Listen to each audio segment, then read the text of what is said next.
Three Doors Down, the American rock band from Mississippi that took over the charts in the late 90s and early 2000s with massive hits like When I'm Gone, Here Without You, and their first single, Kryptonite. The band was a hard rock radio staple during those years, and you would constantly hear them on the radio. At that time, they were certainly one of the biggest bands in all of rock radio rotation. Their debut album, The Better Life, was released in 2000 via Republic Records and was certified a whopping 6 times platinum and was actually the 11th best-selling record of the entire year at the time. They quickly rose to fame, performing in front of tens of thousands of people in arenas and stadiums all around the U.S. They released their second album, Away from the Sun, back in 2002, which debuted at number 8 on the Billboard 200 chart and went multi-platinum in the U.S. This band was on top of the world, and they were really burning bright. They were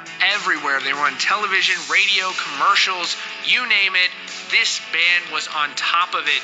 But in recent years, their star has somewhat faded, and people have wondered what happens to Three Doors Down. They're still an active band, but there has been a lot of tragedy and darkness that has also surrounded this band that's just very unfortunate and very difficult to see, unfortunately. In fact, beyond the year 2011, things got really difficult for Three Doors Down, and it's been really difficult to see because, of course, we wish this wonderful band. They're still touring to this day, but we want to talk about some of their original members and the tragedy that has surrounded Three Doors Down. On April 20th, 2013, the shocking news was reported that Three Doors Down bassist Todd Harrell was actually charged with vehicular homicide.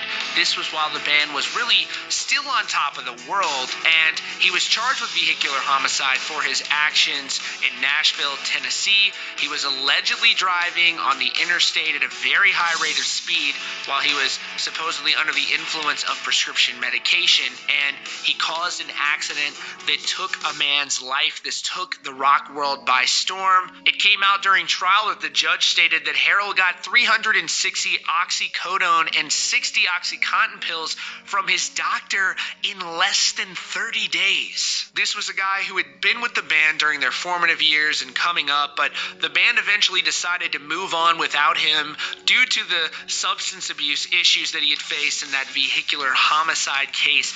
They decided to go ahead and move on, but this wasn't the last time that the band would face a significant tragedy. In fact, it was far from the last time. Less than just a year later, the band's former bassist, Todd Harrell, was arrested again after being charged with that vehicular homicide for another DUI.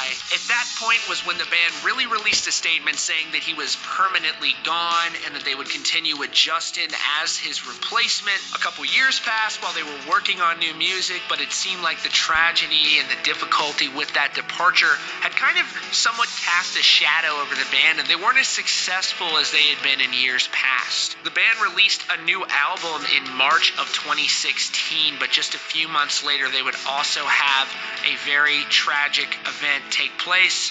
The band's longtime lead guitarist, Matt Roberts, who was with the band from their formation in 1996 all the way to 2012, through the peak of their success, was tragically found dead on August 20th, 2016 at the age of 38 from a drug overdose. There was a lot to follow that after Matt Roberts had passed away, including allegations that he was being fueled by prescriptions that really shouldn't have been issued to him. Of course, those are allegations. In November of 2016, his doctor was arrested for allegedly causing his overdose, which was something that was to be handled in court. There was also a wrongful death lawsuit that was actually filed earlier this year. A lot of that is still ongoing, and Three Doors Down during this time has been somewhat silent through all of that tragedy. And now there is more negative news and just a very sad situation involving the band's former bassist who had that vehicular homicide charge and then the DUI just a year later.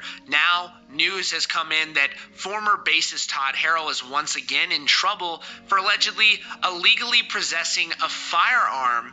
He was arrested back in June for that. More trouble legally, unfortunately. And now, on Friday, August 3rd, he was arrested again for allegedly introducing narcotics into a correctional facility. This all took place during a screening of mail that's being sent to the jail. He can face up to 7 years in prison if he's actually convicted for those charges. The band has a really respected catalog, and they continue to tour, and they continue to have people come out to their shows, but their new music hasn't caught on like some of their massive hits from the past, and it seems like a lot of that is due to the unfair tragedies that this band has had to deal with. Their core members are still known as very well respected people in the music community, and we just hope that Three Doors Down can continue on in some form or fashion in the music industry, although they have dealt with these very difficult circumstances.